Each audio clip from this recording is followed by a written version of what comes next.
Welcome, dear Advantage Podcast listeners and dear Patreons. Hallo und herzlich willkommen, liebe Advantage Podcast Hörerinnen und Patreons. Today, an English episode, and that has special reasons, important reasons. I'm very proud and also very thankful that my good colleague and also friend and one of the most accomplished doping experts in the recent years is here with me. Hello, Edmund.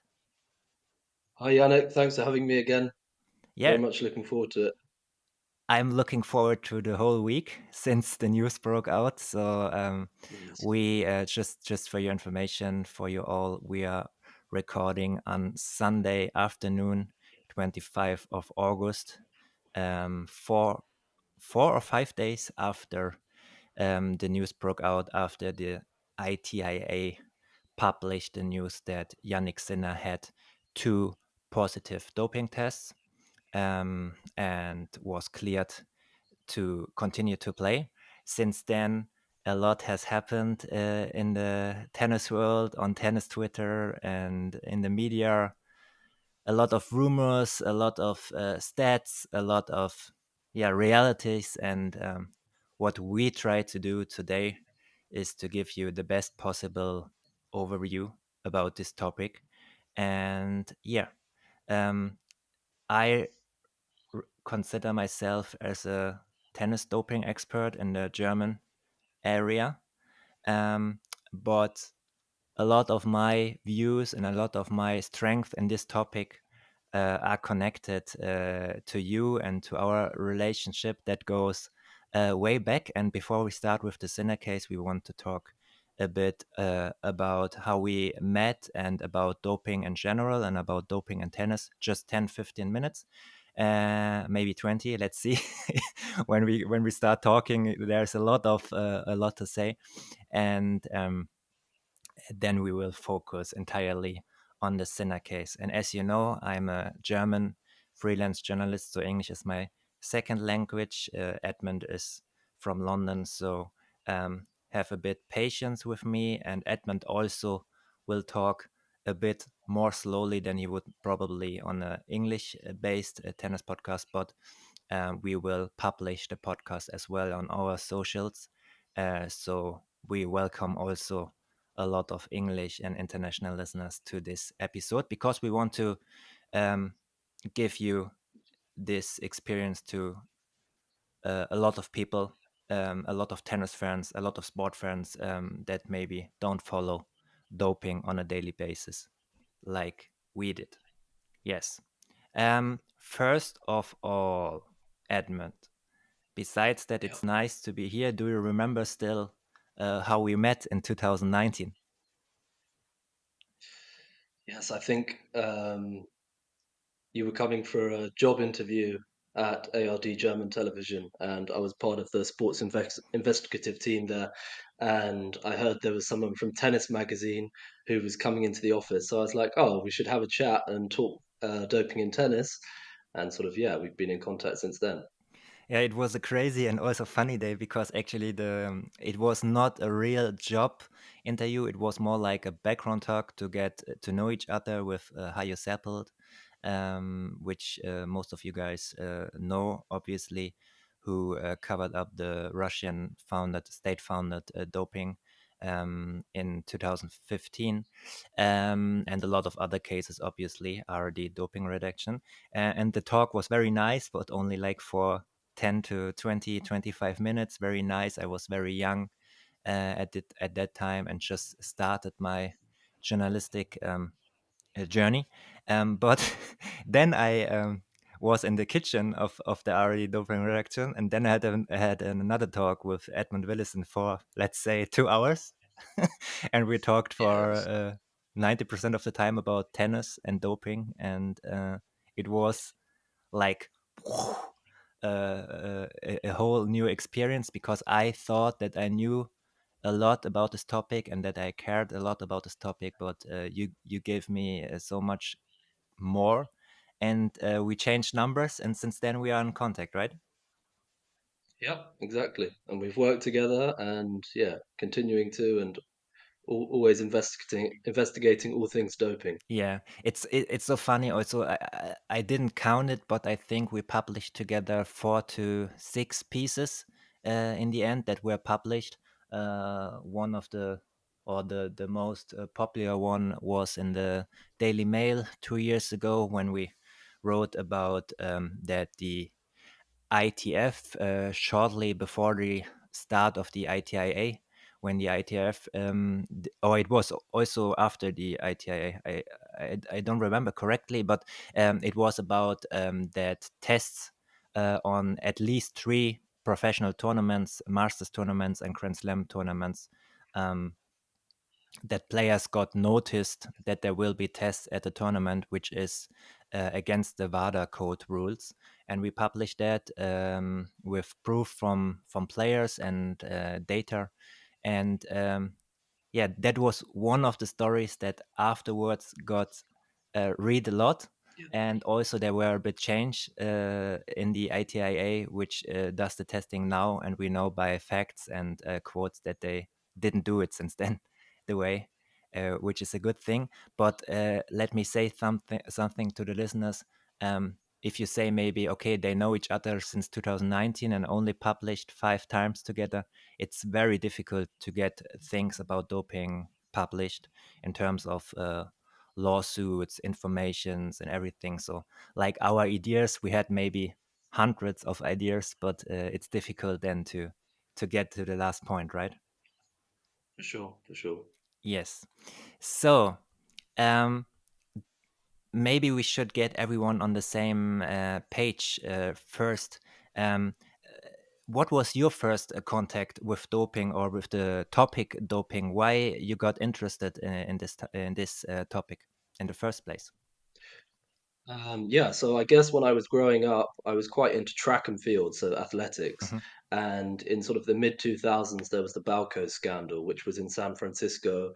And a US chemist by the name of Victor Conte was arrested, and he'd been supplying drugs to lots of American athletes, the most famous being Marion Jones, the former sprinter who won 5 Olympic medals at Sydney 2000, and she's now had them taken away.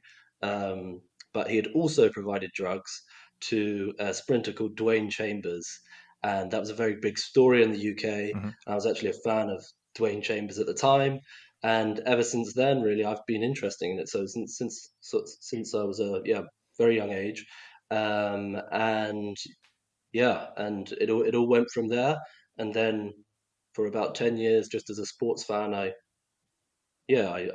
kept reading about it, and then slowly I made approaches to different journalists around 2017, and yeah, and then from there I started working for some investigative teams, and since 2017 I've solely investigated doping in sports, really doping in professional sports, and still to this day, everything that we learned in the Balco scandal in 2003 about the ways that athletes dope are still sort of pretty relevant today, actually. Crazy how similar a bit it is between us, because for me it was cycling. I was a big I know that you are also a big cycling fan, but you mentioned track and field in the first place. For me, I was not so interested in track and field, but more in cycling. A lot of people in the 2000s and the early 2000s were very enthusiastic about cycling, obviously because of Jan Ulrich, the big German star. And funny enough, when I was young, very young, so let's say 9 to 14, when the 99 until 2005 Armstrong area was, I always was as a kid like, uh, this guy has to be doped, and it's the poor Jan Ulrich. He has no chance against him. Obviously, we know today that everyone in the top field was doped with EPO, with blood doping, and also with other things. And Armstrong had probably the best doping techniques, the most professional doping environment we publicly know. So that was my experience to come into this topic. And then when I got older and I wanted to be a journalist, and I think it's totally the same with you, I tried to make the connections from this doping style to other sports, because I followed a lot of sports, including tennis. And in this time, also in the early 2000s, there were a lot of South American tennis doping cases. We had Mariano Puerta, the first finalist, the first opponent in a French Open final from Rafa Nadal, got tested positive twice, and in the end got Yeah. suspended for 8 years. And I also followed tennis, and then I thought, okay. And so that was our development. And just Yeah. to make it clear, you work not solely, but on a regular basis for the RD doping reduction, and you were also um, included in the newest, biggest documentation that came out a few days before the Olympics about um, the main thing in this documentation was that the 1992 Olympics in Barcelona also were orchestrated from the state to get a better result when it comes to doping. And the famous Spanish doping doctor, a gynecologist, Dr. Euphomanis Fuentes, was caught with hidden camera, saying very decent things about how he did it back then, uh, already in the shadows of the Spanish system to get a better result.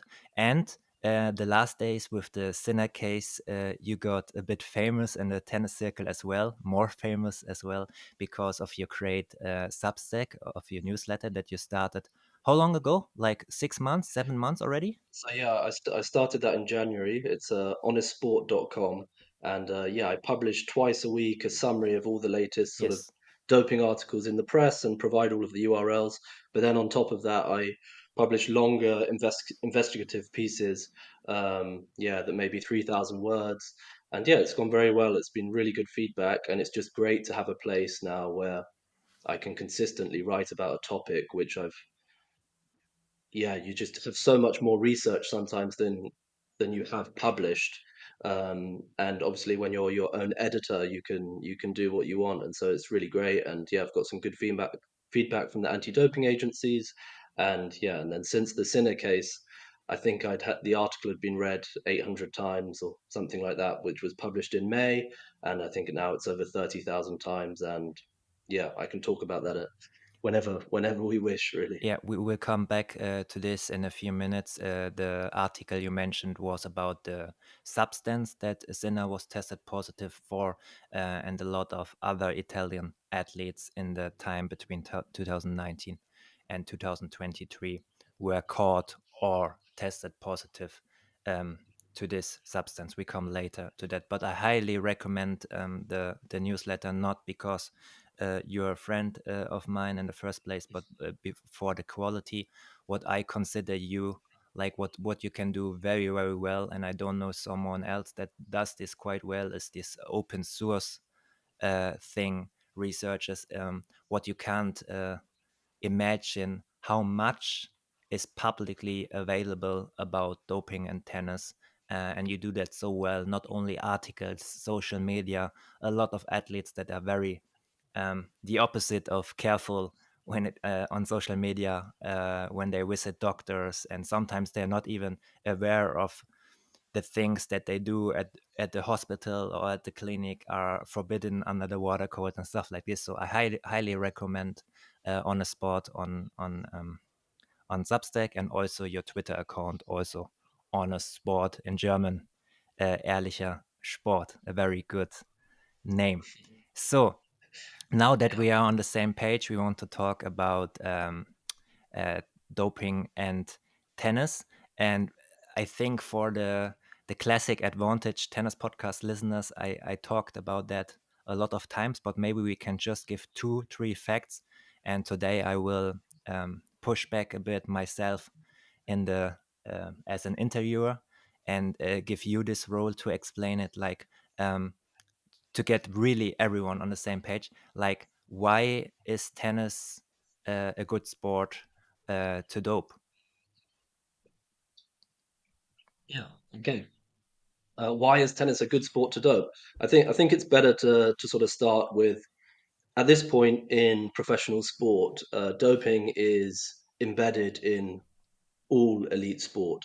Sure, it may be to varying degrees. Maybe it's more in cycling, maybe it's more in athletics, but it's firmly embedded at this point. We had the state-run doping programs in the 70s and the 80s in East Germany and the Soviet Union, and then in order for the US to keep up with these athletes who were raised taking anabolic steroids from the age of 12, obviously that meant that some US athletes then had to do that to compete, and there's been lots of doping cases involving US athletes, and so it's only gone on from there.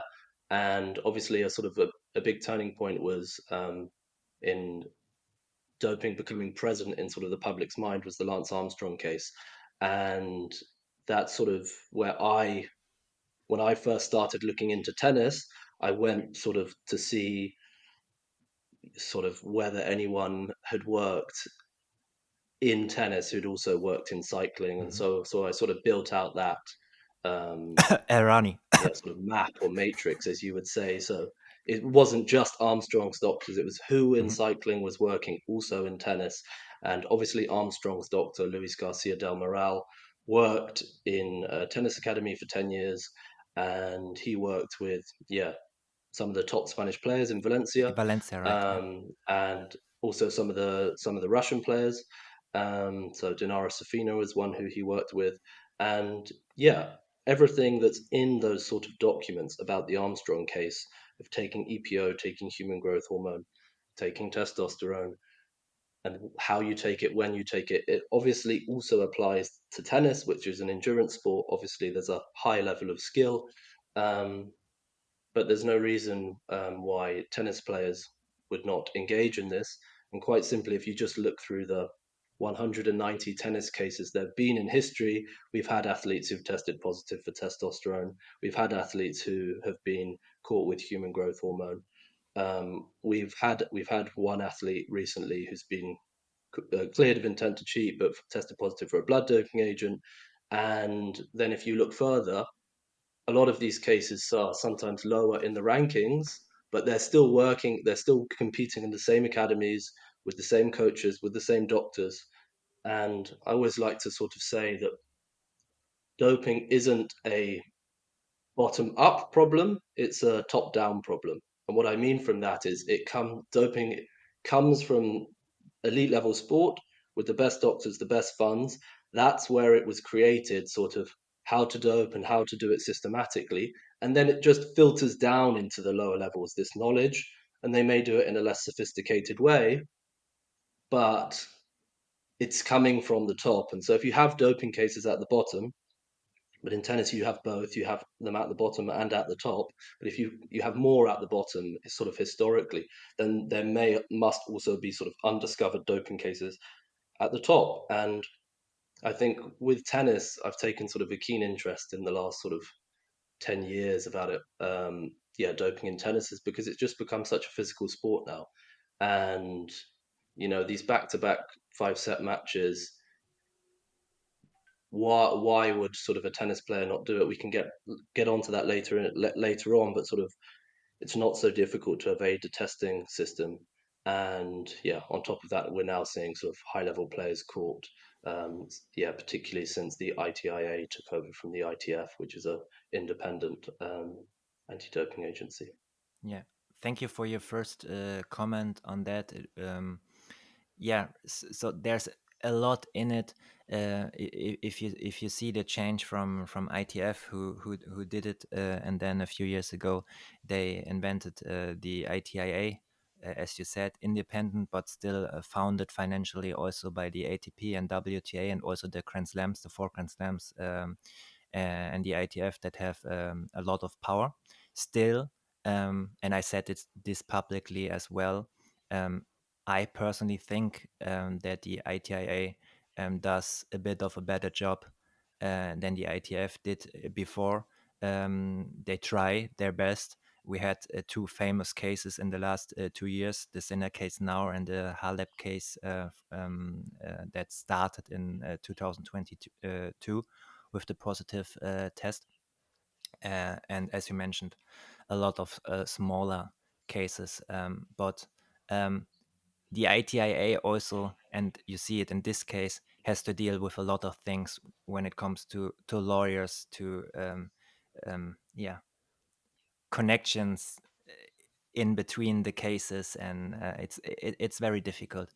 And um, as you mentioned already, tennis is a good sport for dope, not only for the tennis matches, but in generally, if you are more fit, you can practice more without getting injured.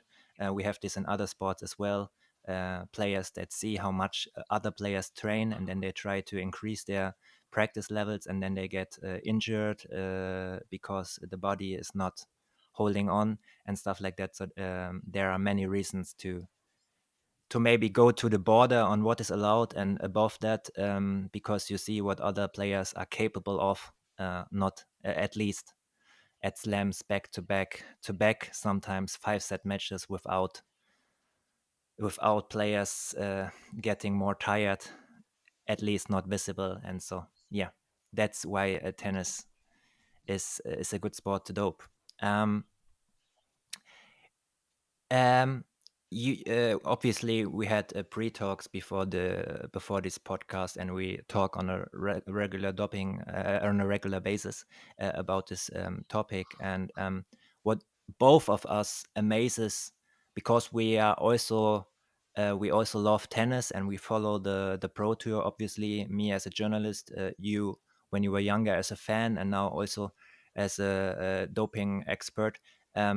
You told me before, doping is part of the analysis of tennis, but most of the experts and analyzers and journalists uh, in this game are not talking about it, or not consider how someone is good. Like, can you elaborate on that? Yeah, so sort of the cycling world is now very well versed in doping because they've had to be. If Because they someone fucked up, wins, yeah, because everything was public, yeah. yeah, of course, and journalists had to learn about it and they had to follow it and they had to ask tough questions about it. They had to write pieces about it, documentaries, and so what's that's created now is the sort of the cycling journalism base or fan base even is more familiar with sort of the effects of doping.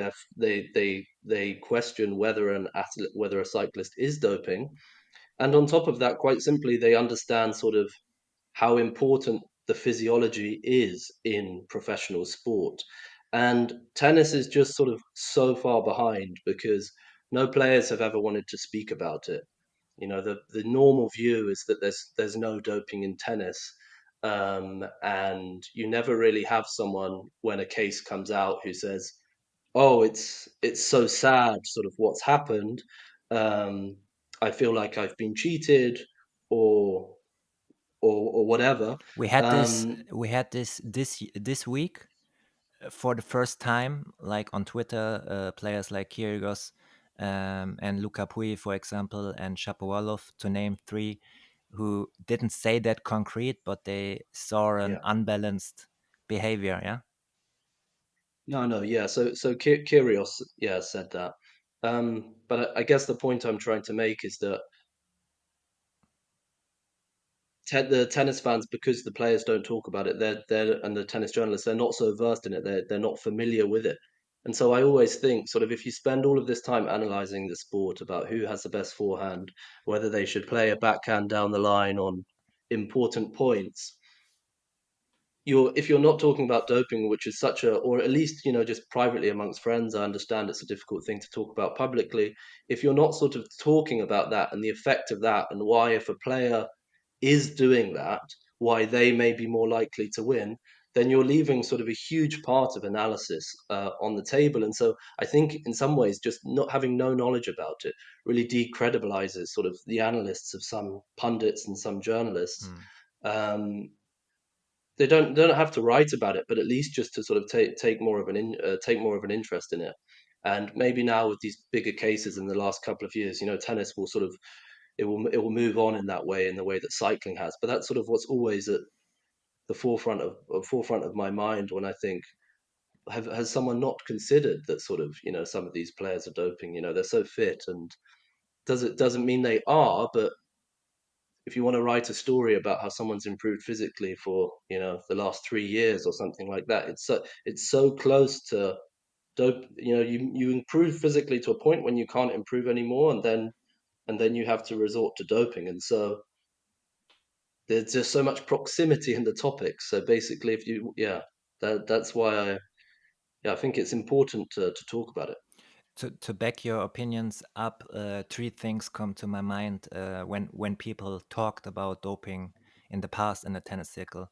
For example, we have Jim Courier talking about it at the Australian Open 1999. So 1 year after the Festina scandal at the Tour de France in 1998.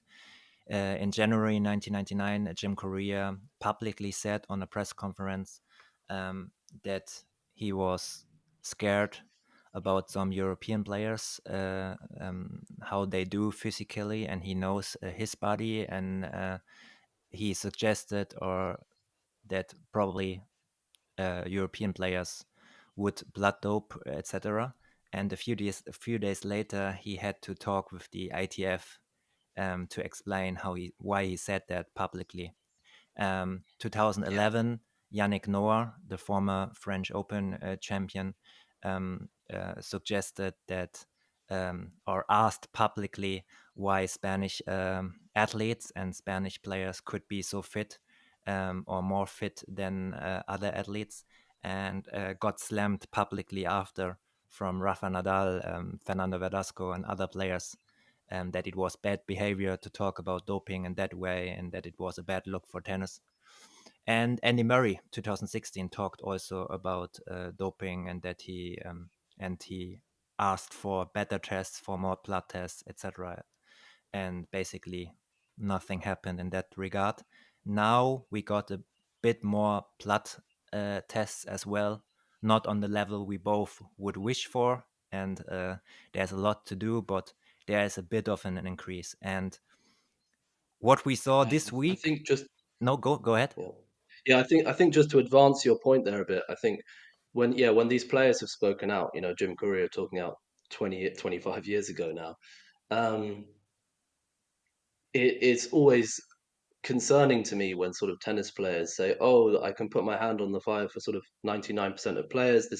This player isn't and there's no way that my rivals are there's no my rivals are cheating." Because there's not that much testing in tennis, or there hasn't been historically, at least. Maybe, yeah, sure, there is more in recent years, but a long time ago, it's sort of there's no testing, and then you have players who don't want to talk about it when it's obviously embedded in professional sport. And so it becomes, you're like, well, why don't players want to talk about really what is the prevalence of this? And yeah, so generally just the prevalence is sort of to be determined, but just to bring up a recent study. So in 2022, across British sport, not just tennis, um, or just across the whole of British sport, there was an anonymous survey that was put to about 800 British athletes, and they were asked. There's ways of the way the survey is designed. There's way to anonymize them so Yes. they feel comfortable Hmm. um, Very complicated, but yeah. answering these sort of socially undesirable questions. Hmm. And 13% admitted to having doped in the last, in the last 12 months. And Just it would be like interesting to see if, stop at this point, the ITIA wanted Edmund. Stop at this to point, do but one of it's these studies. stop at this point because it's very important to understand because it goes so quick on the podcast stats. 13% of these 800 athletes. So that's a huge percentage number in my opinion, and in your opinion as well. Just Yeah. to get that in your minds. Yeah. Yeah. Well, if you think 13% is 13 of the top 100, if tennis had a similar prevalence. But what would be interesting to see is if these studies now can be rolled out very quickly. The World Anti-Doping Agency has a prevalence working group to establish the prevalence of doping in sports. And so, quite simply, if the ITIF wanted to, or the ITIA, I don't know who would be responsible for that, they could run this out at the all four Grand Slams, and you get a good idea of what the prevalence is. Uh, Mhm. yeah, and it's important. Obviously, it's why they've set up the group at the World Anti-Doping Agency. Yeah. So the one problem is that normally uh, a few people in a tennis circle talk about doping, about the problem, and on a regular basis. I was slammed also. I do it on a regular basis. I not only have fans in the tennis community that I talk and write about it, and now when big cases arise like this week, suddenly everyone wants to talk about doping and consider themselves as experts. We saw this week. Maybe before we start with the Sinner case, one last thing. Um, the people that follow my social media saw a big argument this week with Andy Roddick. I did a thread. You did threads in the past so many times about that topic, and I did it that I quoted him from his podcast, who basically Andy Roddick in his newest episode said, um, "There's no chance that you could possibly doping when you get tested at slams the way Yanik Sinner was tested before and during the Australian Open." And I tried to make the point that just only because you get drug tested at tournaments or regular doesn't mean there are no dopers out.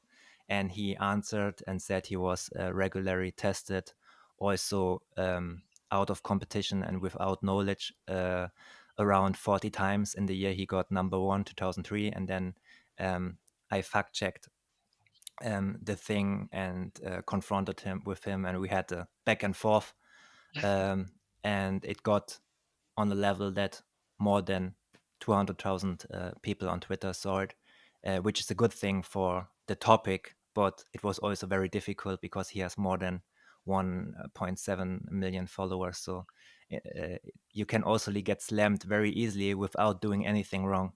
But I think it's important to bring the topic on the map as you do it on a regular Like, basis. I guess on that note, yeah, about sort of the testing program, and you know, lots of players say, oh, you know, we have to give a time slot where we are every day for 1 hour of the year. We're tested X number of times a year, and therefore we can't dope. If you actually break it down, um, sort of there are lots of avenues in which you can dope and get around the testing system. And I think just to explain a bit about how it works in tennis is, or in all sports, but in tennis the off season is from mid-November until early January. And however good a anti-doping program is, or a testing program is, you're always going to be tested less outside of competition. And in tennis, the sort of concerning period for anti-doping agencies is that 6 weeks, basically, because you can go off and fly to somewhere where where you aren't normally, and so you're not going to be tested as often there. And it's in those 6 weeks when players, again, to talk about the juxtaposition, how the proximity of topics of physicality and doping, those 6 weeks is when players go to improve their physicality and build their physical base for for the rest of the year. And that's when they're more likely to do it. And there was a Victor Conte, who was as I mentioned earlier, the Balco chemist. Yes. He says at this point, most of the out of competition testing in all sports should be during this out of competition period. And so in tennis, that's where you would look at, it's those 6 weeks.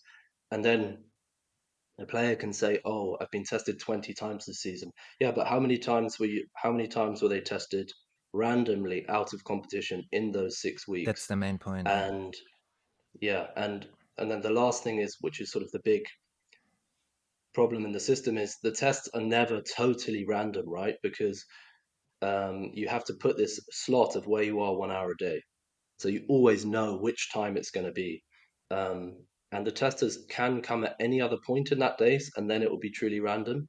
But even for these out of competition tests, when they come in your 1 hour time slot, they're not totally random, Mhm. basically. The But day is random, but the time mhm, isn't. also directly at this point, a very important thing is, for example, as a German tennis journalist or a journalist that focused a lot on tennis, I talked with a lot of German pro tennis players about their testing. Yeah, Jan-Lennart Struff, Dominik Köpfer, and other players, and they say basically they're happy to get tested a lot of times, also without notice, also in the morning. For example, players get tested at 6:30 a.m., getting ring belled at their own door. Maybe the kids wake up by that. They don't complain so much. They say it's okay to get that, as long as other players from all other countries get the same treatment. And I think this is a Yeah. problem um, that we both looked into in the past. For example, the Spanish anti-doping authorities, the Spanish anti-doping agency, had a lot of problems. Maybe this is a note you can talk about it.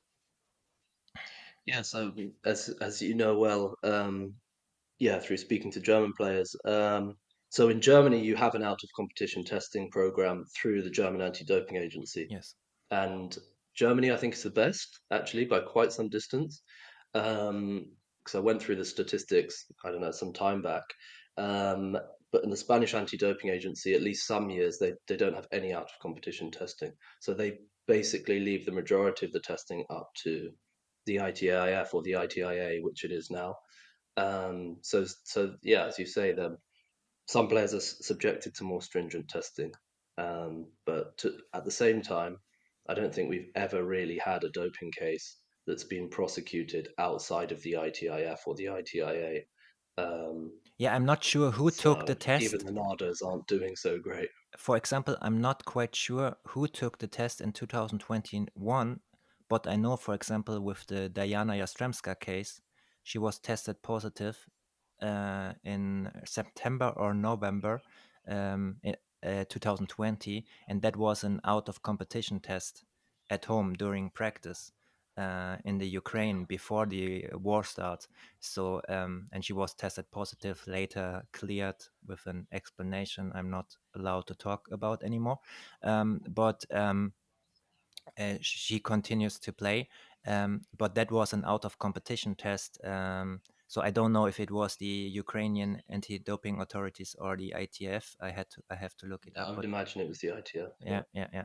But the most important thing that you should keep in mind, uh, out of competition testing is very important, without notice, at home when you practice, uh, and not know that they are coming. And there are rumors out that in certain countries this is not common sense, and sometimes even players get notes before, or calls before, that someone probably comes to test you. And we all know as experts that you can prepare yourself when you know that you will be drug tested to get yeah. a clean result.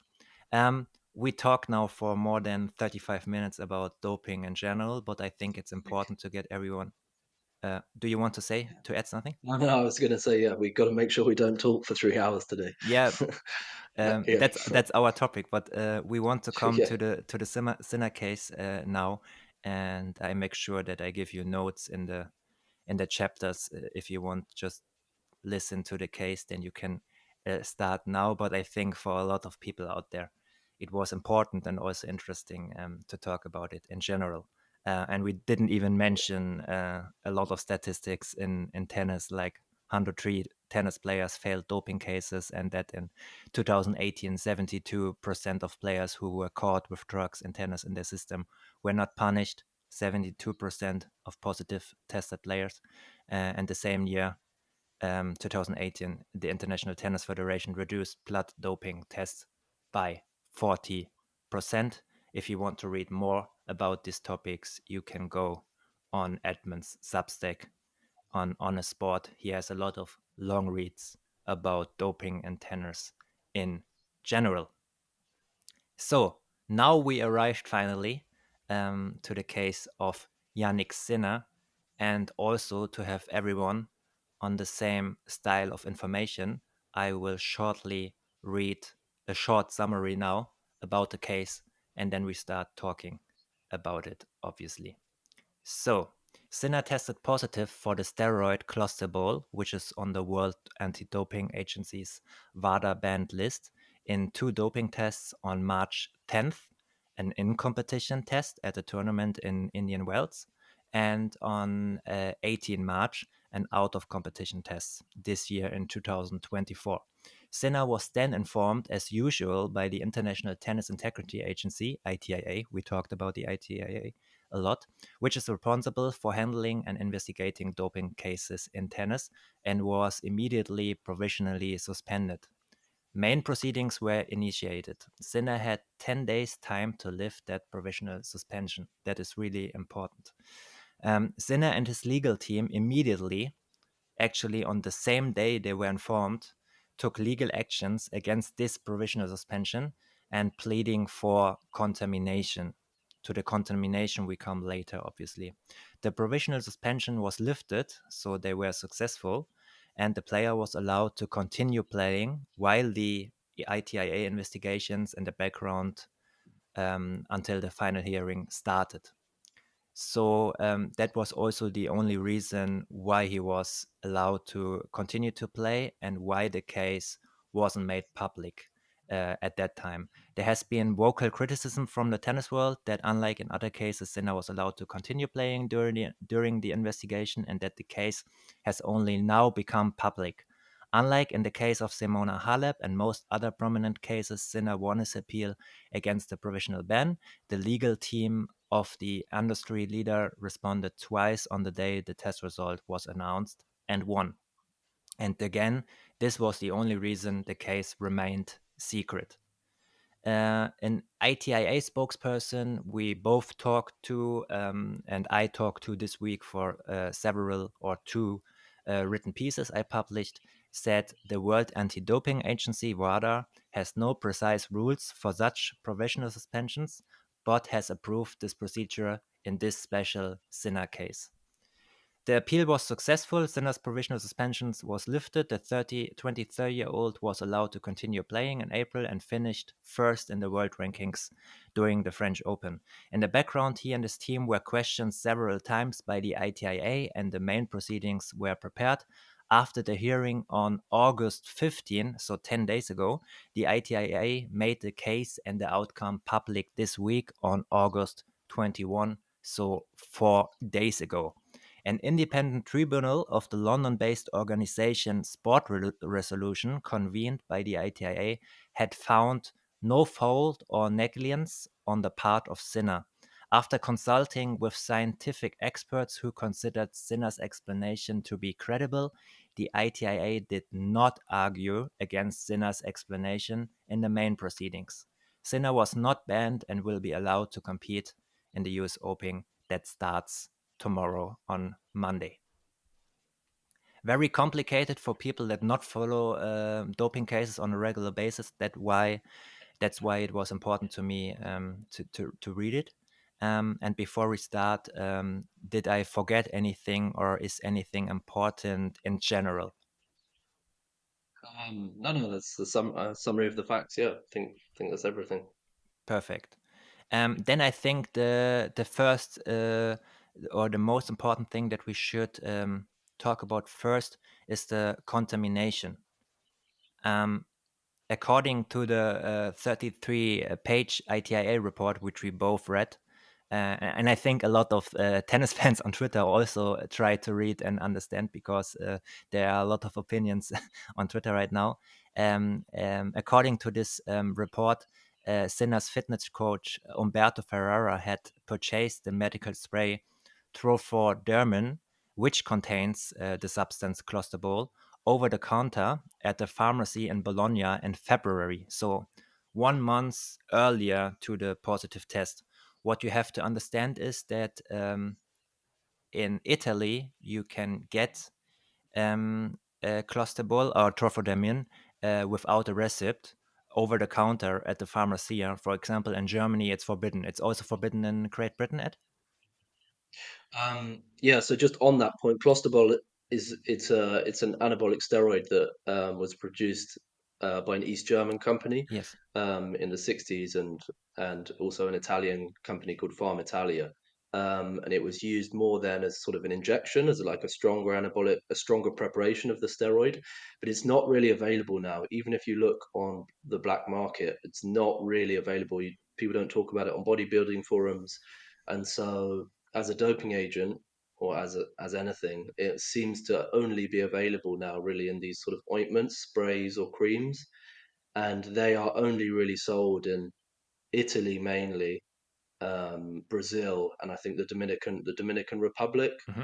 Um, yeah, Good. Thanks for the so note. that's why you're able to buy it over the counter, Yeah. but you're not able to buy it over the counter as like an injectable anabolic steroid like testosterone. It's part of this sort of wound treatment, Yes. but it still has some anabolic properties because it has clostebol in it. Yeah, so it's important to note that he bought it in a pharmacy in Bologna in February and had a receipt for it. It is not clear from the report why he bought this spray in the first place.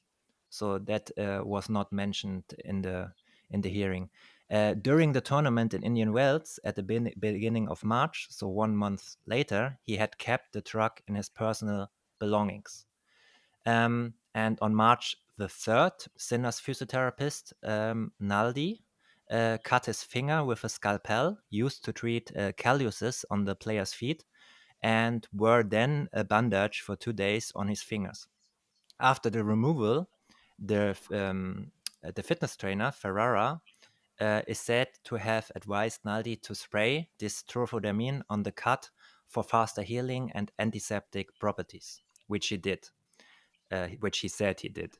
Naldi used the spray from March 5th to March 13, during which time he performed daily full body massages on Sinner and changed bandage on his feet as well. He did not wear gloves. The substance had been transferred in very small doses, the report says. On the day of the first positive doping sample on March 10, he had sprayed his finger twice before Sinner's treatment, and in his hearing, he said he could not remember washing his hands beforehand. After questioning Sinner twice, the ITIA accepted that Sinner did not know that his fitness trainer was in possession of trophodamine, that Sinner had not known that the drug contained a banned substance, and that Sinner did not know that his physiotherapist had used the drug. Yes. So that was the explanation of the contamination, and now we should be all on the same page. We both agreed beforehand that one of the most important questions is why the fitness trainer bought it in February in the first place. And now we are on your report about Clostebol in general with Italian athletes. So it's your turn. Yeah, I guess. Yeah, I will start a little about. Yeah, I'll just give a few comments on the case. Um, so this has gone to an independent tribunal, and yeah, that's the ITIA presents their case, and Sinner's team presents their case, and there's an arbitrator who will come to a decision. But I think important point of context here is that before arbitration, and a summary of the facts was agreed by both sides, Sinner's side and the ITIA, Mhm. and they agreed that this was a contamination case. So it was agreed, this narrative of events, And why do you think that that the ITIA agreed on that beforehand?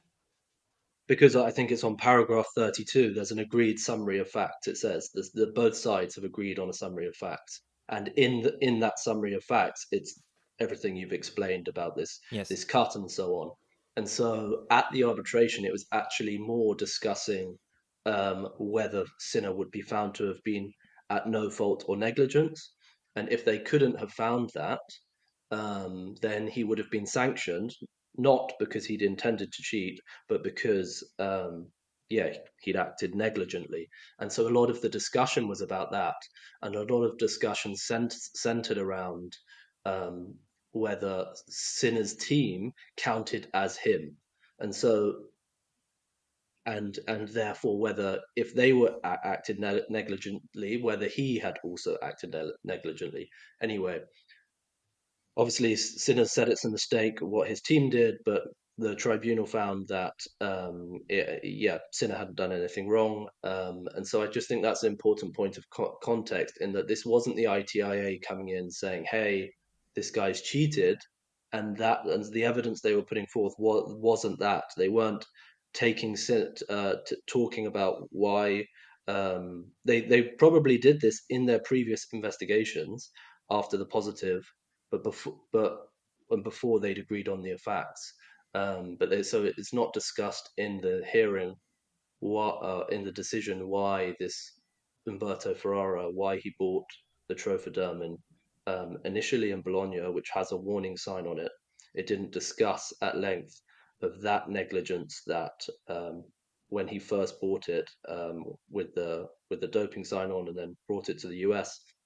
So that's also interesting.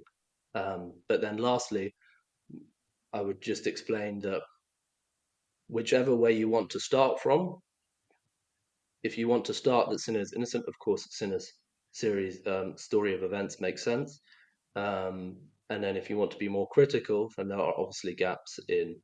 Uh, there are some inconsistencies, um, and the main one being um, so when the physical trainer passed the spray onto the physio, who Hmm. then used it on his cut and massaged Sinner, he said that he told the physio about that it contained a doping substance, and this physio said that I believe he says he couldn't remember, and so that was a slight inconsistency there. But the arbitrator found to trust Ferrara's version of events and that he had told him. Hmm. Um, If I could step yeah, in so at this those are sort of my topic. main sort of thoughts on the Mhm. immediate, having sort of read through the decision. This is a very important point, but because, for example, Darren Cahill, Sinner's tennis trainer and former trainer of Simona Halep and, for example, Andre Agassi, he was doing TV interviews at the US Open this week, and he was asked in one of the interviews about Sinner's main reason for his improvement a few months ago. And in this, he said, two words: Umberto Ferrara, the physical trainer, he's been a genius in what he's been able to do. Yes. You wrote about Italian athletes between 2019 and 2023 that had problems and were tested positive for Clostebol, including tennis players. Can you elaborate on that? Yeah, so as part of my research, just generally across doping in sports, I sort of keep up to date with the recent doping cases, and we started to see some in Italian tennis, and this was actually sort of what led me down that route to look into it in tennis. Is so this just to let everyone know, this was published in May, and I probably started this in 2023, this investigation, so long before the Sinnercase. And that I'd realized there'd been four. I think actually when I'd begun, there'd only been two Clostebol cases in it by Italian players amongst two 17-year-olds in 2021. Hmm. And then as I was doing it more, as I was investigating more, I think we had the another case at the end of 2022, maybe, or the beginning of 2023, and then we had another case, and I was like, oh, okay, all right, well, there's really something going on here. And then obviously we've had the Sinner case now, but before that, basically what I started looking into is why are Italian tennis players and Italian sports people in general testing positive for Clostebol, and why is it seemingly happening most of the time in Italy? And I looked up, there's been 38 positive Clostebol tests at least since 2019. You can read the article on my Substack, but I believe that's the stat, and 38. it's over 50% of cases come from Italy. And I was sort of like, well, obviously with all doping cases, when you have this many doping cases, they are obviously not all unintentional, and they are coming from Italy. So I started to ask people, few contacts, what do you think's going on? I spoke to the former head of the Portuguese anti-doping agency called Luis Horta, who's quoted in the article, and he said, "Yes, Edmund, I had I had some Clostebol cases when I was in Brazil because he was also in Brazil, and he said, yeah, I started to believe that these were doping cases, and he said, I think they're using it as creams. Some of these athletes are using them as creams or gels in the way that testosterone creams and gels have been used for Hmm. many years as part of a wider doping program. And then I looked into, well, maybe they're testing positive for Clostebol. Maybe some people are injecting it. But as I said earlier, it didn't seem to be available anywhere else from Italy other than Italy. And so it's now available as this sort of cream or spray in Italy, and it has a warning on the box, a red warning, doping crossed through, saying don't take this. It basically said don't take it. It has doping in it, doping substances in it. And so I was like, okay, well, yeah. And spoke to a few more sources. It was like, yeah, it seems like could be used as creams. And then there were some more suspicious cases I found linked to quite a dodgy doctor who I didn't name in the article. Um, and yeah, and then I looked into sort of how are these testosterone gels used basically. And so if you look in sort of the Lance Armstrong documents, what he would do is sort of in the off season he would take his wider doping program when he wasn't available for testing. Um, and yeah, so he would take EPO, human growth hormone, insulin, maybe a small anabolic steroid. But then when it was closer to race time, um, he would take testosterone gels or testosterone sprays, and he would do that sort of for recovery after races. So if you have low testosterone, your body's going to be more inflamed after a big sort of cycling effort, and so they'd rub in testosterone into whatever their thigh, or Armstrong even had it in a spray form in olive oil that he got from his doctor, Michele Ferrari, who's now been banned for life. And he would spray it under the tongue, and that would help dampen his inflation and help his recovery. And so it's not like that's the main part of a doping program. This is really for recovery at this stage. So anyone taking Clostebol is not doing it to put on a huge amount of muscle. There's better anabolic steroids for that, Hmm. stanozolol, boldenone that you would take um, out of competition, but they take longer to clear the system. Whereas with Clostebol and testosterone gels, they clear the system. At least testosterone gels, we know because we have more sort of evidence on it. They clear the system very, very quickly. And so there was even in 2013, there was a baseball player, very famous. I think he played for the New York Yankees, maybe Alex Rodriguez, and he used to take testosterone creams on the day of a match. And Clostebol, yeah.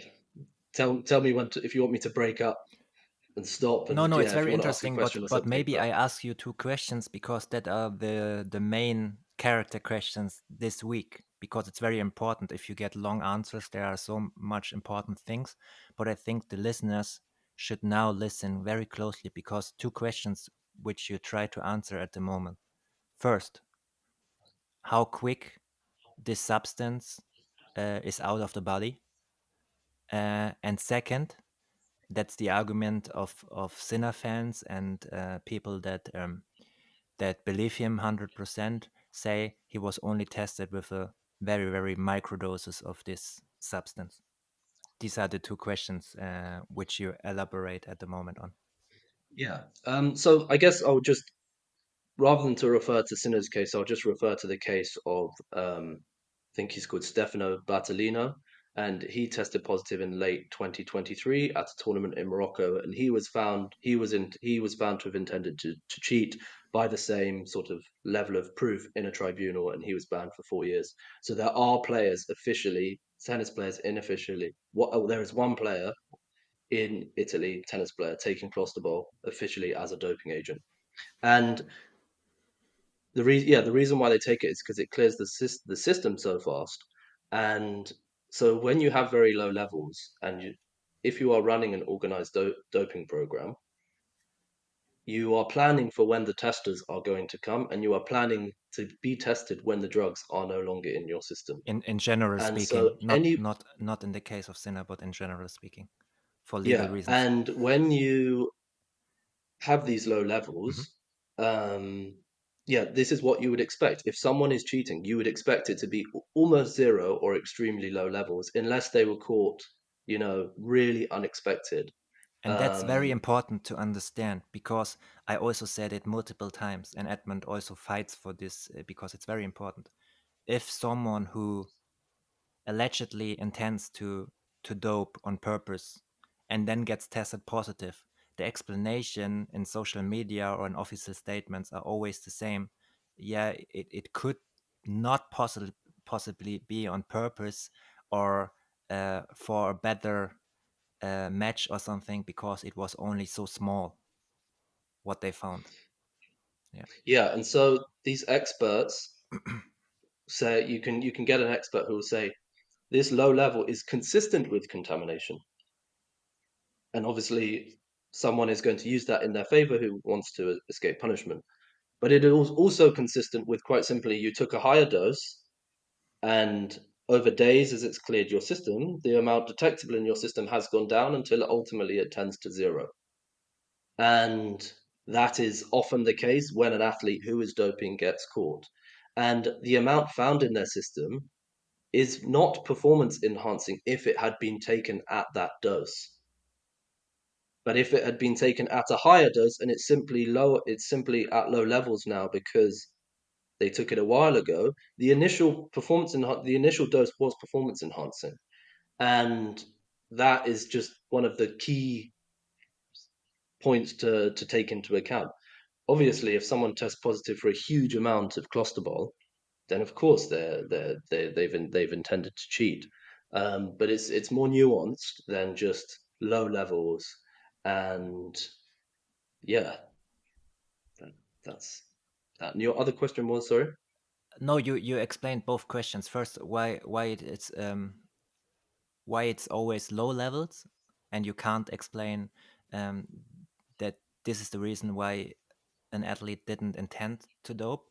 And the second question was the reference to how quick the substance can go out of the body. And for example, Nick Kyrgios retweeted a stat or a study that says it can clear the system within 49 hours. Maybe you can say something about that as well. Yeah, so Nick Kyrgios came out and he said something. I think there was a quote from someone saying that when you're tested, if you're tested, then you can't. If you tested and you're clean, then and it comes. Sorry, if you're tested and it comes back negative, then you're clean. And he said, "You got no idea what you're talking about. Players can take testosterone gummies, whatever." And he got a community note on Twitter, and I think in the community note it spelt Clostebol wrong as Clobestol, Yes. and it said that it took 31 days to clear the system. But if you look at different studies, so there's one study that came out in 2020, which is a bit different because it was assessing if someone could, like in the Sinnercase, if someone could contaminate you by having it on their hand, and they'd found that that is possible. And so they did a experiment where everyone shook each other's hand, basically. But in some of those cases, even though it was low levels being passed on, they cleared the system in 49 hours in one of the cases. And I think always what's important to take into account is even in these scientific studies, you're not um, mirroring the way an athlete who is doping would be taking the substance. So if I go and if I'm a part of this study and they just give me a bit of Clostebol, it's not going to cause me any health problems, and they test me to see if it's still detectable after an hour, and I'm, sitting down eating a cheeseburger in that time. It's very different. One of the world's best athletes, or any top level athlete, taking it, doing exhaustive exercise, maybe taking it with something else, and so it's going to clear their body quicker. And then, quite simply, maybe when you have a doping control, you drink lots of water to dilute the urine even more, to bring that to increase how quickly it leaves the system. Then it could be even less than that. And obviously, we haven't had a whistleblower yet who's spoken about how Clostebol creams are taken, but we can just say that there are too many cases for Clostebol to not be these creams to have not been taken in some way. Certainly, And yeah. here I wanted to refer to the recent Russian doping scandal. So Russia ran a state-run doping program, you know, for London 2012. The reports were about London 2012 and the Sochi Winter Olympics. And the main orchestrator of that, not orchestrator, but the main doping doctor was Grigory Rodchenkov, who is in the Icarus. He's the the the main character in the Icarus documentary that won an Oscar on Netflix, Yes. and he created a doping cocktail called the Duchess cocktail, Hmm. and that contained oral turinabol, which is an anabolic steroid. I think it contained oxandrolone, and it contained another steroid that I don't recall, and that was dissolved in vermouth and or whiskey. Maybe they're the same thing. No, they're not. So it's either dissolved in vermouth or whiskey, and then the athletes would put it in their mouth. They would swill it around their mouth after training, and then they would spit it. They would spit it out. And oral turinabol has for a long time thought to have been extremely detectable because it's been used since the East German times. But Hmm. here we were in 2012, and you had, or 2014, and you had these athletes taking this drug, and because it was being swirled around in their mouth, it was giving them some performance enhancing benefit, but it wasn't metabolizing fully in the body. And so we don't know with these Clostebol creams whether they're being taken with something else, whether a spray is being taken with alcohol and it's being rubbed, it's being put in the mouth like yes, swished around the mouth like in the return. We just don't know. All we just know is there are so many cases, and there are athletes who who have been caught and haven't had a reduction in their sanction. And so, yeah, just to go back, these studies of the clearance from the body are not. They obviously have um, they have scientific basis because they're being analyzed using the same techniques, but that the people being analyzed aren't mirrored. They're just not the same as a top level athlete who was doping, who was doing it with more knowledge and expertise. Hmm. Thanks for that long explanation. Very, very well. To get the connection back to the Sinner case, I think I made a small mistake 10 minutes ago when I was talking about Darren Cahill. I said he was doing TV interviews this week at the US Open, which he did. But the quote I said was a few months ago. Darren Cahill was asked in an interview below about an interview about Sinner's main reason for his improvement a few months ago, not this week. And then he said two words: Umberto Ferrara, the physical trainer, he's been a genius in what he's been able to do. So that guy who bought the substance in the pharmacia in February in Bologna.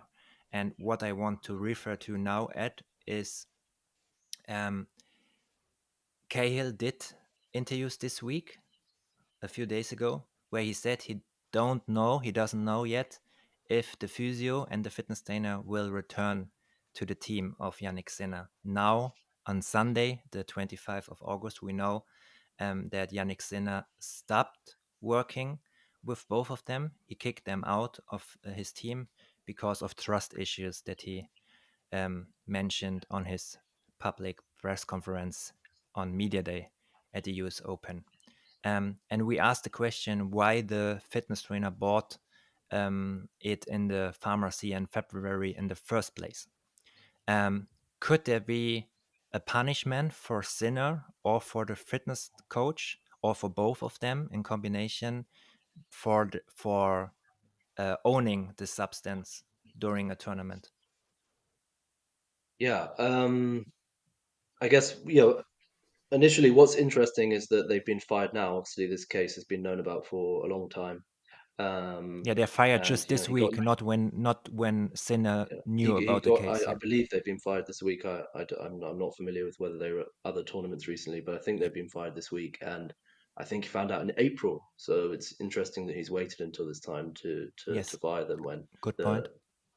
the it was this fault was committed in early April. Um, yes, and then your question was.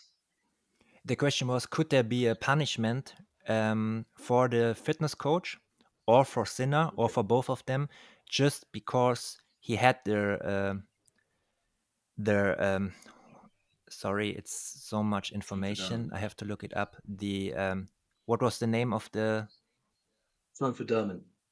yes, like could Yeah. there be a punishment by ITIA or by WADA just for having it in the bag as a forbidden substance during a tennis tournament? So at this point, it would be very unlikely. But in the WADA code, you are not if you're not allowed to possess a banned Yeah, substance that's why I if it is asked. for Yes. if it is for an athlete. So obviously, in Sinner's case, that the ITI found that wasn't the case. But initially, they probably would have asked him what in the initial investigations, why did you initially buy this in March? Because he had a bank record of buying this in March. I don't know whether they asked for bank records. Um, February.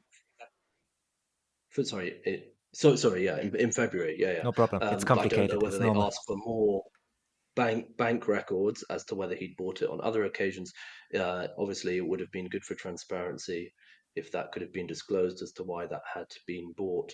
But yeah, in some scenarios, if an anti-doping agency suspects that you have bought a substance for for doping purposes, then that is something that they could prosecute. But that's obviously been decided that that wasn't the case because the ITIA they agreed on the contamination.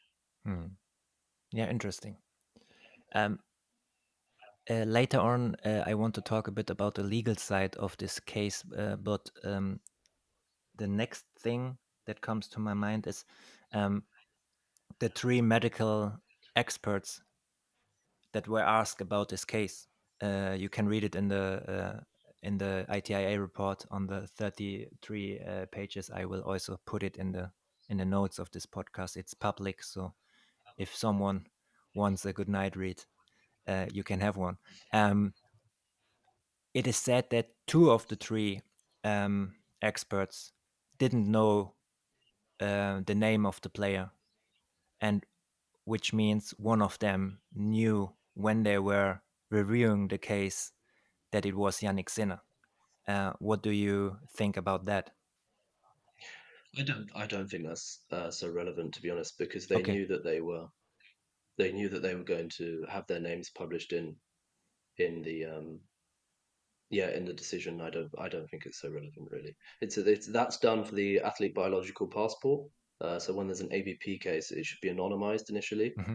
Um, yeah, I don't. I think in this case you can. I don't think it changes too much. You know, the positive is already there, whereas with the athlete, but yeah, the positive is already there basically. So I think the main thing about that is we haven't seen everything that experts said. You know, obviously we've just seen. You wouldn't expect that in a normal case, but we've only seen a few snippets from what the experts have said. Um, yeah, People that are not into doping cases on a regular basis are, if you confront them with cases and explanations about contaminations, they are always, uh, what's the best English word for it? Sometimes they even laugh about it because it sounds so complicated and not normal, these whole explanations.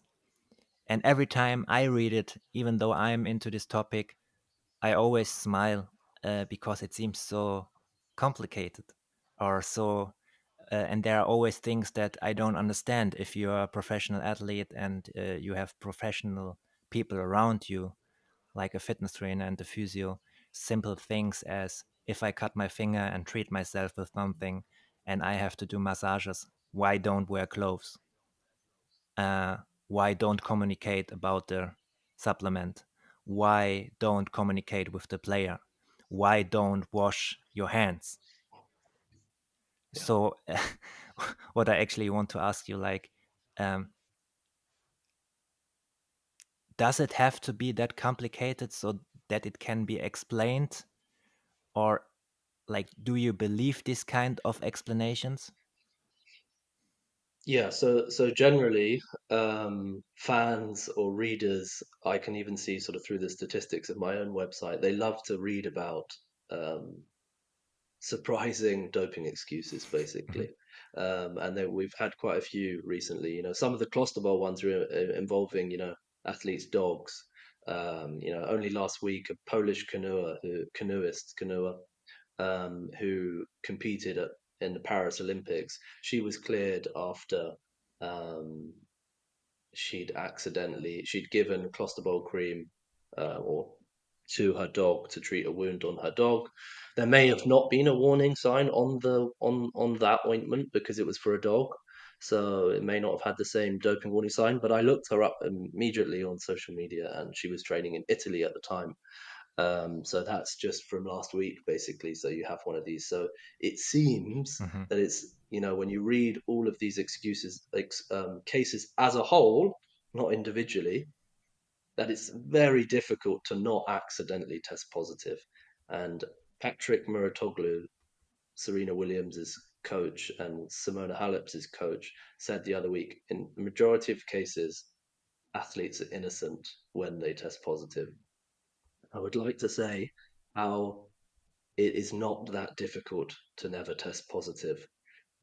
So there, you have you have the world's best team who you thank after every match, after every competition, football, tennis, whatever. Always about the team. Thank my doctors, thank my physical trainers. We're the most professional team in the world. We got the most money in the world.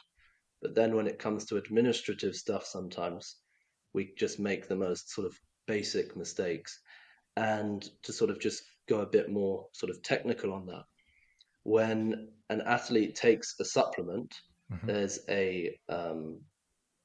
there's a website called Informed Sport or Global Dro where basically you can just check that the substance for no extra cost. You can check that the substance that you've taken, the supplement that you're taking, has no. It's been tested. It's not. It doesn't have any contaminants in, and that's for nutritional supplements. And then on your doping control form, there is a box. What have you taken in the last 7 days? And you always put everything that you've taken down, because then when you test positive, if you are an unfortunate person who has genuinely tested positive, you just go straight to those supplements and you go, okay, well, I took this. And then maybe you have the battery tested and you got really, really, really unlucky and informed. I don't know an informed sport case where the supplements have been contaminated. And then quite simply, everything that you take, you check. If there's a doping warning on a trophodermin box, don't bring it with you to a tournament. Um, sure, it can be immediately for you, but at least handle this like a hot cold, around your athlete, and it's just not that difficult to not test positive, um, because Yeah, good point. why would it be? Otherwise, you would have these. Then the anti-doping system should sort of like be collapsed. If every time an elite athlete, which is the majority of cases, if every time an elite athlete is getting caught and it's because of contamination, then it is doing more damage than good. And if you look at some of the statistics from the ITF from between 2013 and 2020 and the number of cases that have been dropped, I think 33% of positives between 2013 and 2020 led to anti-doping rule violations, of which those 33%, lots they would have been cleared of an intent to cheat. So if tennis really wants to have this conversation, or sport in general, of this is just so bad, sort of our top players are getting caught because of this simple stuff, then the anti-doping system is doing more harm than good, and then it really needs immediate reform. If you want to take these cases as a whole and say that's the conclusion that we're going to come to, not taking them individually, then then that's an opinion you have to have, and you need to act on that. And tennis should, you know, have much worse testing or have much higher threshold limits so people can accidentally test positive for more stuff more often.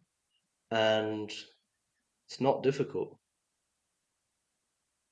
It gets difficult when you see how much money is in pro tennis, how much money the best players in the world earn, how much people participate on pro tennis, sponsors, sport politics people, ATP, WTA, the ITF, especially the Grand Slams. We all know how much money they make with the slams. Um, and if there's a real intent to fight against the doping problem, or even to acknowledge that there is a real doping problem, and you see who is always giving public statements after cases in the tennis world. Uh, just one Yeah. example: Mats Wilander this week said there's no chance that this could be a real doping case because it's such a small substance. We talked about it, but Mats Wilander back in the days had also problems with doping with a normal truck.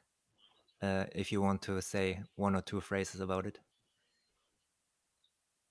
About the Villander case. huh? About the Villander Yes, case. Yeah.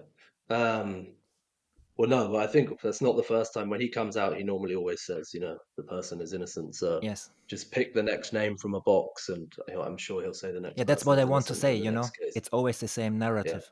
And in my opinion, or in yeah, our opinion, the wrong narrative. But they try to uh, save the game and just everything continues, especially yeah, before a yeah. slam. I think also recently in tennis, there's now been this sort of talk about how the process is wrong, what's being followed. And I would just like to sort of say the way the case was dealt with and the way that the Sinner case was dealt with, one had been totally by the book in different ways, sure, but as in Sinner had the right to appeal his provisional suspension, um, and that doesn't happen often, but he had the right to do it. He had an explanation immediately, and in the Halep case, it went on and on about sort of how long it had taken, but it was a complicated case. It was an athlete biological passport case that was ultimately cleared on appeal, and yeah, she had to wait on the sidelines for some time. But this is what happens in sort of doping cases; they're dealt with in sort of 6 to 12 months. And I saw yesterday Djokovic, or last night, he gave a comment about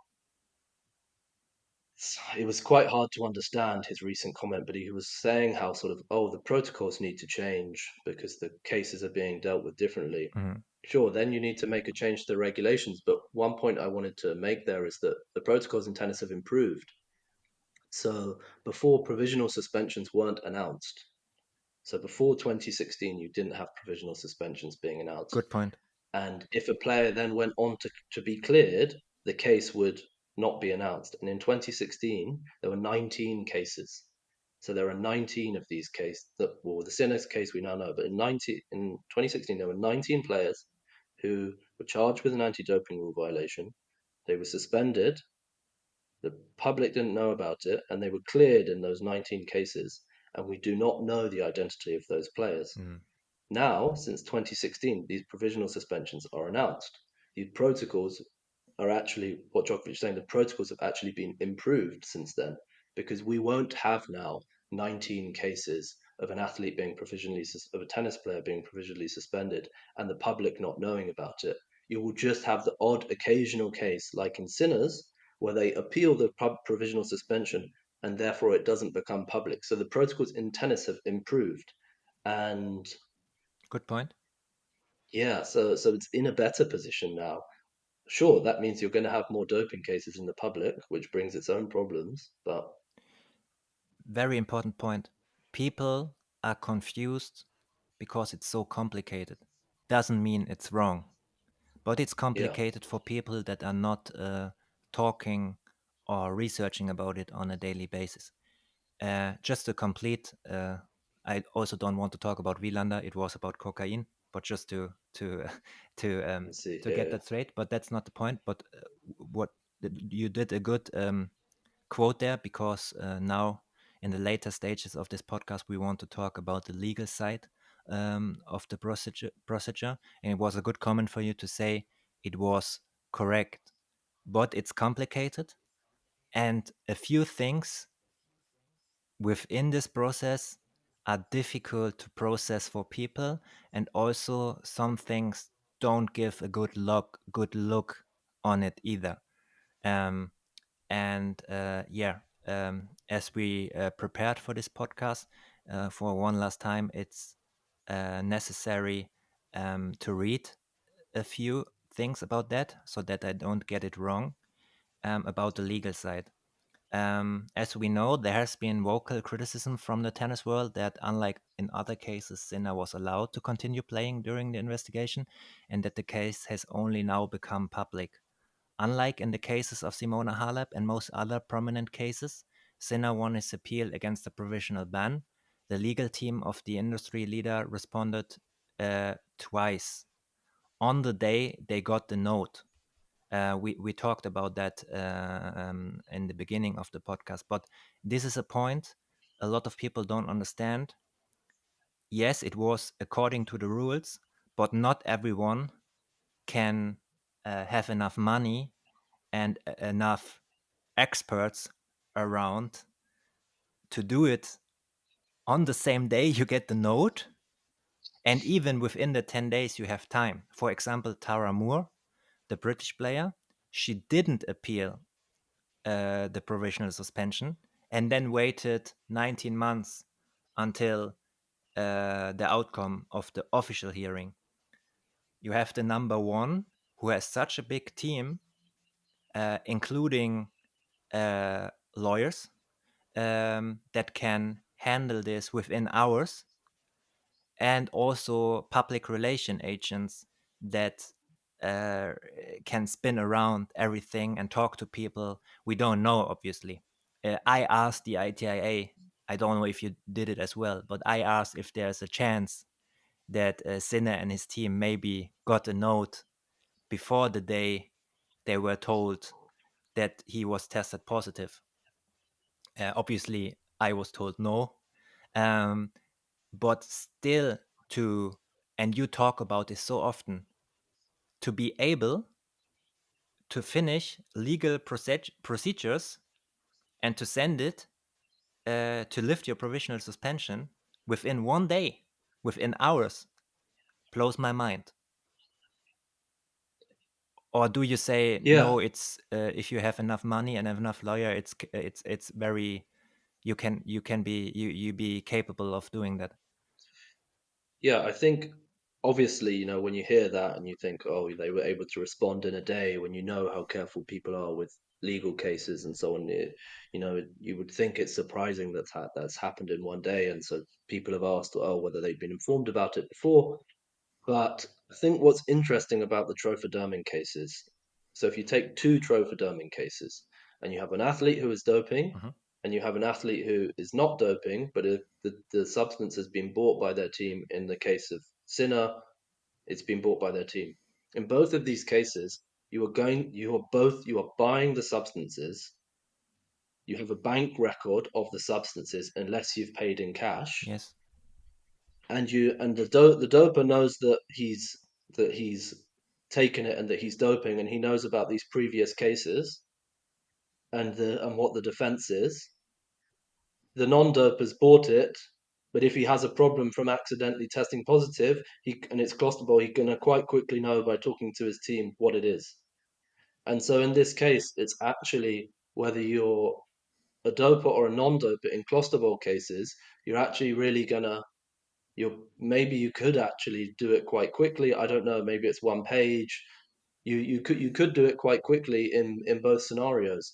The reason why sort of you wouldn't expect that with more sort of serious substances, and I say serious in that you're allowed to carry sort of Clostebol through airports because it's a non-prescription drug in Italy, whereas you wouldn't be allowed to sort of carry testosterone without a prescription through an airport. And so if you got caught with testosterone in your system, you wouldn't be able to automatically go, oh well, I've got this receipt for testosterone, let's just say it was testosterone that I accidentally applied, because as soon as you admit that you're carrying testosterone, then you're going to have a possession case.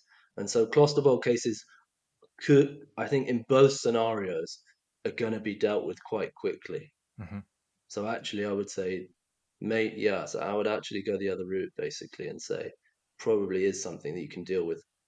Maybe he had a heads up one day, I don't know, but even if he didn't, and even if it was only just before or something like that. I can envisage why it's not the most difficult, But yeah, sort of legal document to put together. you agree that you need good people Yeah, to of do it. course. If you're ranked 400 in the world, then you're gonna need a lawyer just to know how to deal with the process, right? Just to like where to apply, sort of. Yes. So yeah, it's gonna take a little time. Speaking about lawyers, um, two of Sinner's lawyers in this case from the law firm Onsite Law, Jamie Singer, one male person, and Kendra Potts, one female person, have also represented the ITIA in the past in other cases. Um, Potts is not is with another company now and is kind of a freelancer, so not working permanently for Onsite Law, but kind of a freelancer. And Potts worked for the ITA on the case of Tara Moore, which I noticed, which I mentioned a few minutes ago, who did not appeal her provisional suspension.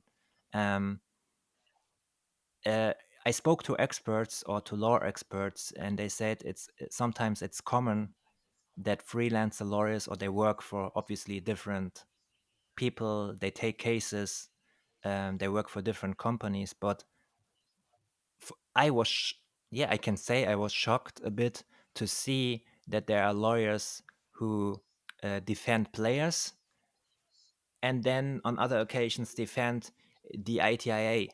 Um, let's, if I speak from my position as a journalist, and we also talk about that often, me as a freelance journalist, I'm very careful which job I take. Um, and I do a very limited number of public relation jobs because I want to be seen as independent and to work properly on my topics. So just weeks ago, I worked for the first time for a tennis tournament uh, to do a colleague of mine a favor and also make a bit of easy money and don't get involved in a tournament. And obviously, I didn't ask questions about it, but I can't do it on a regular basis to stay independent. And for me personally, it's not a good look that two lawyers in this case have worked in the past for the ITIA. Um, am I too harsh, or do you agree on that? I guess, yeah. Well, sort of once you know a lot about anti-doping, and the way it works, the same lawyers. I wasn't familiar with this lawyer before, but the same lawyers tend to work for like every organization.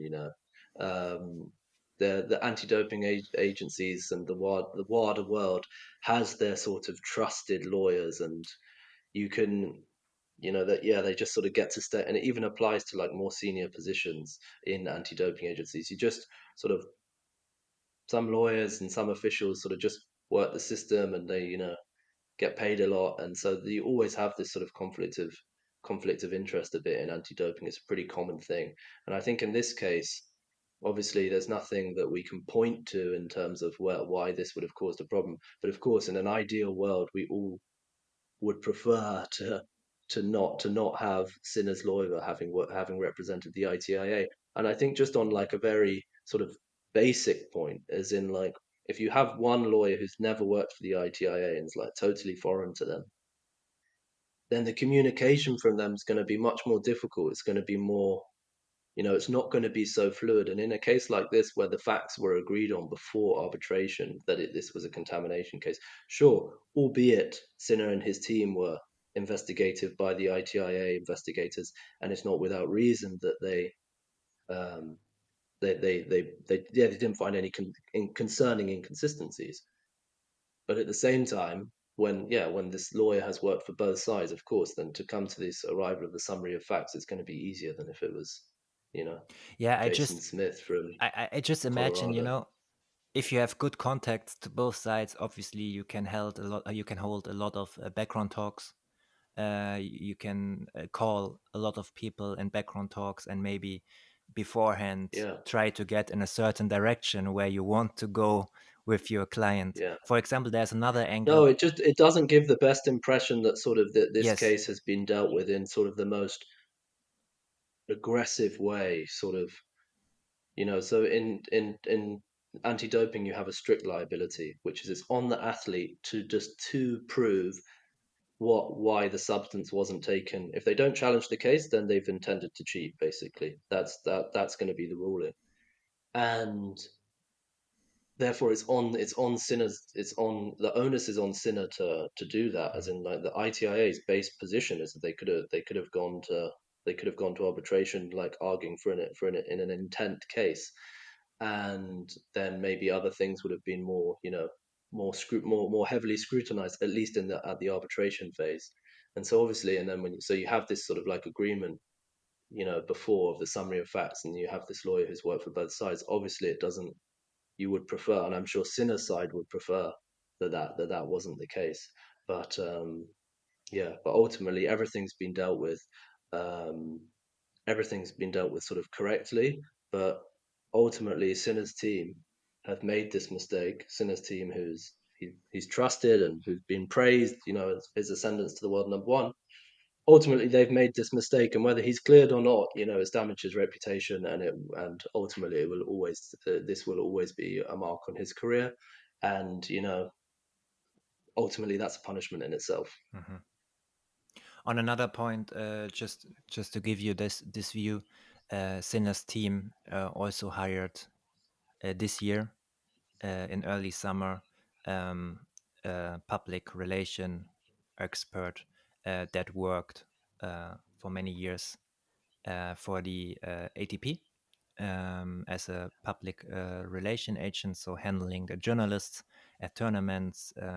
So I was in contact with that woman as well. She was very nice to me in the first years, did her job very properly, and is obviously very good connected in the tennis world, and is now taking care of Yanik Sinner and his public relation things.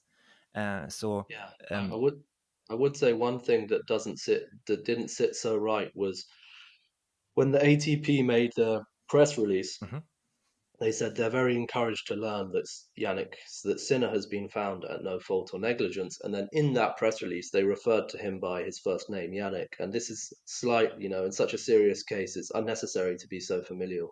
I think mhm. in a press release, and so yeah, I think, yeah, on those sort of 3 points, I think, ideally Sinner would have sort of preferred that to have not been the case. Um, yeah, for credibility. But Sinner seemed very relieved when he gave his press conference. I thought it's obviously been on his mind a lot, but he seemed incredibly relieved Mm. for it just to be out at least. What we didn't even mention is obviously that he was cleared with no fault and negligence based on probabilities. So that's also maybe important to say. Yeah. Yeah, but I have the same impression. What I wanted to say with the angle with the ATP person who's now working for him, obviously, as such a player, number one player, who is up in the rankings, who is up in the earnings, uh, who has a lot of sponsors. He has a very good team around him, a professional team around him to give him the best treatment in every area of his professional life. Yes. Um, 1 hour, 38 minutes talking about You good now? doping in general and obviously Yeah, the I think Sinner it's a case. natural end. Yeah. Um,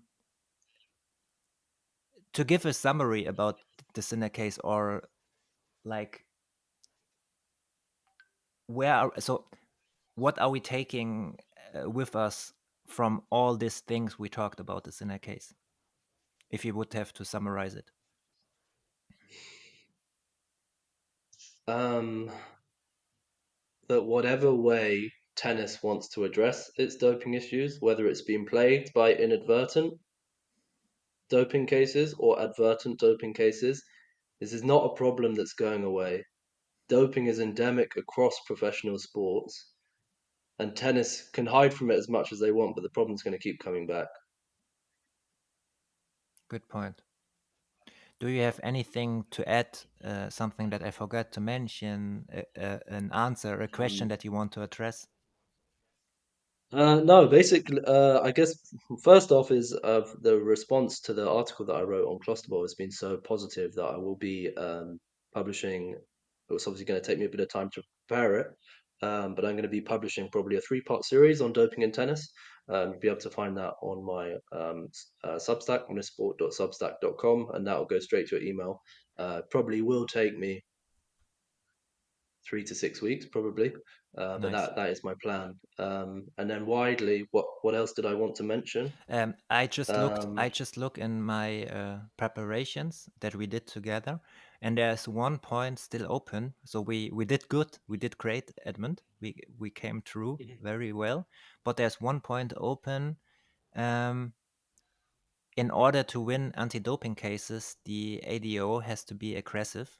ITIA boss Nicole Sepstep never has been. Um, and you referred to a case about the boxer Tyson Fury. If you want to talk about that in general. Yeah, so the ITIA took over anti-doping responsibilities from the ITAF, I believe, in 2022, and since then, and they're operationally independent. So that means they're not ITF employees, and so that does bring a good level of distance. Whether it's enough, we can discuss in the coming weeks. Um, and since then, there have been more high-profile doping cases in tennis. Um, Yes. but at the same time, the Sinner case and the Halep case were both from in basically from in competition testing. So I think Sinner's second positive was while he was still in Miami for the tournament. Yeah. And What I learned from you is that you can call a test an out of competition test if it is taken until midnight before the start of the tournament, um, which is a very good point to know. So it is considered as out of competition, which I always considered as you have to be at home at training or in your area, and then some random guy comes to you and tests you. In the best case, urine and blood. But what I've learned from you a few years ago is you can already be at a tournament, which obviously every player is. For example, Jan-Lennard Struff, if he plays a Grand Slam, he is in New York. It starts tomorrow, but he's already in New York since last Monday. So at least for a week to be professional, to get used to the area, to practice there. You are tennis fans, you know that. And the tournament starts tomorrow. So if you get tested today on Sunday, it's still considered out of the competition test. yeah, so it's either 24 hours before your first match or 24 hours before the competition Yeah. starts. So ultimately, for true transparency, the best thing would to be have in competition, out of competition, and pre. Pre would just be pre-tournament testing because you obviously know you're going to be more likely to be tested when you're at a tournament. And then the But yeah, authorities fuck just up to go their back, statistics. yeah, well, the ITIA doesn't publish, so the ITIA has better transparency than the ITF, but they don't publish a breakdown now of which players are tested each quarter. You know why they don't do that, I don't know, but yeah. But my initial point was, despite the fact the ITIA has done a better job than the ITF, the Sinner cases and the Halep cases aren't from out of competition random testing. So you do have to wonder, sort of, yeah, if there was sort of more aggressive out of competition testing, how many more cases would we have? But that's sort of going a bit away from the point that we were going to mention. But you brought up that in order to really prosecute big cases in anti-doping, you have to be aggressive. Hmm. As in, it normally takes to have a director who's a really aggressive to like prosecute cases. And they've in my time, there's been sort of three who I've spoken to, one in Spain, one in Portugal, and another in Germany, and they're sort of no longer in the system really. They all did really great jobs, but they kind of sort of spoke out about sort of the problems and really prosecute cases. And the head of the ITIA is a lady by the name of Nicole Sapstead, or Nicole Sapstead, and she was at UK anti-doping up until I think which is the 2022. which is the And British which is the British anti-doping agency, just for clearance. yeah, Clearance. and we had a few cases with British cycling, um, where just UCAD just wasn't sort of aggressive enough in sort of what they did. But just to like be very specific on one, that we had the case of Tyson Fury, who I guess quite a lot of people know now. Yes.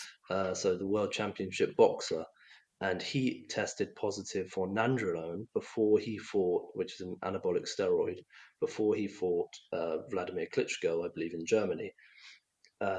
Tested positive in February, and he was not charged with an anti-doping rule violation until June 2016, which just happened to be, I think, one day before the story broke that he tested positive in the newspaper, in the Mhm. Mirror. Obviously, raising questions that they charged him once they maybe got a comment um, from the newspaper and they realized this was coming out or whatever. The proximity is right there. And this took 18 months, basically, or 15, 16 months in order for them to be charged. They have to be charged immediately, or not immediately. They have to be informed immediately, but still, well, why has it taken 16 months? And then what was interesting about that case is when he was sanctioned from after his world championship fight versus Vladimir Klitschko, despite the fact he tested positive a few months before. And it's like always in these cases, of course, you're going to have your results disqualified from, the moment you test positive. And so this was just a bit of a cushy deal because it meant, national hero Tyson Fury didn't lose his heavyweight title win, deemed a no contest against Vladimir Klitschko because he tested positive months earlier. And so when I say it takes a aggressive director or head of operations or whatever in an anti-doping agency to really push for these cases. It really does come down to the person sometimes. Mhm. And obviously, in this Sinner case, as I mentioned, the the ITIA didn't make the case that Sinner had intentionally cheated at the arbitration. Sure, they'd done their entire investigations, and just general point is that yeah, you have to go after these cases to win them, basically. You have to go to the edge. Yeah. So UCAD spent, I think, £600,000 on that Tyson Fury case, and so you understand sort of the magnitude of it. But yeah, it's sort of otherwise, what else is anti-doping for if you don't really push these cases to the end? Mm. Then, which is an increasingly sometimes a opinion that I think that I sort of actually think it isn't that bad, is for there to be testing and anti-doping rule violations, but maybe just to have shorter sanctions at this point because like the NFL being banned for 4 games, maybe that is the best way at some point because then at least the athletes are still being tested and then have full transparency of when they sort of test positive, and then at least people know, and that's ultimately what people care about. Yeah. Someone's always going to come back after 15 months, 17 months, and maybe that's the way. Just then at least the fans know. Mm. But like you know that we often talk private, and that's exactly what we mean by it's just entertainment. If you reference now to the NFL or NBA, they are not Yeah, conducted under the WADA code, so the NFL can do what they find right, and yeah, give players sanctions for matches. We all know the Justin Edelman case a few years ago that was um, caught with steroids, got a few matches banned, and in the same season was MVP in the Super Bowl. But tennis, as most of the other sports, are under the WADA code, and there's the normal rule: if you get tested positive on purpose for a banned substance, then the normal sanction is 2 years. If it's we, 4 years now. huh? It's 4 years now. I'm sorry. Yes, which is Yeah. quite a long time. And if we would not do that and say, okay, every sport handles itself, then every sport would acknowledge that this sport is just entertainment. I consider the NFL as entertainment because it's. I will get a lot of hate for that quote from NFL fans. The the number of German NFL fans increased a lot in the last 10 years. It's a very popular sport out there here in Germany. Um, I'm not a big fan of it because for me, in my personal opinion, is it's just a show, and a lot of players are on drugs. And me personally, I don't want that. I don't want to be a sport uh, Nice. um, be like that, and that's why I fight for tennis and for a Yeah, cleaner of sport. course. It's not entirely clean. Um, I think a lot about how clean it is or how not clean it is. Um, Yeah. but yeah, but because I got your point, but that's exactly some sorry, but sometimes people come to me and make this stupid statement Yeah. and say No, like yeah, for sure. and they say like, yeah, Yannick, why are you talking so much about doping? Why they don't allow it? Let everyone do what they want, and Yeah, but this is then a still bit. the best will win, which is stupid because if we do that, then people will die. Yeah. Because some Yeah, but people this are is a bit going to more the subtle. I'm saying allow it, but just have lower, yeah, lower yeah, sort of I understood sanctions, you, I basically, understood you. in the sense of not allow it, still punish it, of course. But Yes. yeah, I guess on that note, as in what I would say is sort of to be a bit more constructive, as in sort of talking with finishing off with sort of no bans or whatever. But yeah, to be a bit more constructive, it's like tennis, which I said at the beginning. Tennis has many 186, 196 doping cases since sort of I don't know the late 90s or late 80s. Hmm. Doping's endemic in all sports now. The way athletes dope applies across all sports as the same substances. Tennis players have tested positive for all of those major substances. And it's like now, at a point, we've had these two high profile cases. The credibility of players to talk about it is to say, we do have doping in tennis. Sometimes at night, I do think maybe my opponent is cheating. But sure, but I don't think it's that much. I don't think it's that bad. But then have the conversation in that can happen. Because when these players say there's no doping in tennis, it just looks really bad for them. It's just not it's not sort of like it's it's not showing good integrity, really. And that's what creates the biggest concerns. And then on top of that, why don't the tennis agencies go and find out what is the prevalence of doping in tennis? Go and take this anonymous survey from the WADA prevalence tool and go and put it out there at all four slams and all the masters and see what the number is that comes back. And then and then if it's low, deny that there's doping in tennis, right? Yeah, but And so that is my but that's my take. yeah, it's a good take, but that won't happen because then they would admit and give bad news, which is in the end bad for the big sponsors that pay Sure. for the slams. Was nice talking to you. The last That's point great, about Yannick. Thank you. Nicole Sepstead, which is now the head of ITIA, which was also in charge when we did the story for the Daily Mail about the testing with Yeah. notice at least three I'm just tournaments. saying the ITIA has done a much better job in recent years, but Still, obviously context is always yeah, important. yeah, they have very good people there, Yeah, but in the end, with that big cases, and I think that was what you wanted to imply, the head of yeah, the um, company is important yeah. to be aggressive. Nice, Edmund. Nearly 2 hours.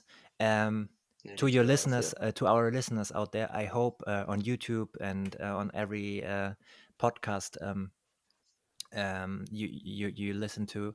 I hope we addressed a lot of topics that give you a good opinion, and you can think about this topic, not only about the Sinner case, but in general. That was our goal. It's complicated. It's not always black and white, but I hope you enjoyed it. And Edmund, do you have one last thing to say? I only have to say thank you for with preparation more than 3 hours for our podcast. And also greetings from Daniel Masur. He is very thankful that yeah. you took the time. Nice. Yeah, I would just like to say tennis is a great sport. I'm a tennis fan. I've got favorite tennis players, and so it's not the two things aren't mutually exclusive. You can talk about doping, you can love all the great tennis players, but yeah, precisely. Stan Wawrinka, lovely player. Ivo Karlovic, my favorite player. No, for real. Um, yeah, I would say so. And yeah, and so it's not all doom and gloom, Yeah. as in just have an intellectually engage with the topic. And yeah, to any of your followers and stuff like that, if you have any follow-up questions, I have a comment site at the comment section at the end of all my articles. Yeah, just leave a comment under the tennis articles, and I'll get back to you. Happy to answer questions, and yeah, hopefully come on the Advantage podcast again. It's been very enjoyable. You have to come again because there will be new cases, I'm quite sure. And Precisely. we will continue to report about that topic. Just a reminder for you, on Twitter, you find Edmund with the name Honest Sport. His Substack newsletter, you Underscore EW. Yeah. underscore EW. On Substack, the newsletter, which is increasing from every week, is also on the sport. Highly recommend to follow him. Um, very good. And for our podcast, you can find us on Instagram at advantage underline podcast. And if you listen via Spotify, it would be lovely to give us recommendations with 5 stars. Leave if you watch on YouTube. Hello, leave a comment and a like and a follow. We are quite new on YouTube. This would help us. Yes. Famous last words. Thank you, Edmund, and have a great Sunday evening. Thanks, Yannick. Great. Take care.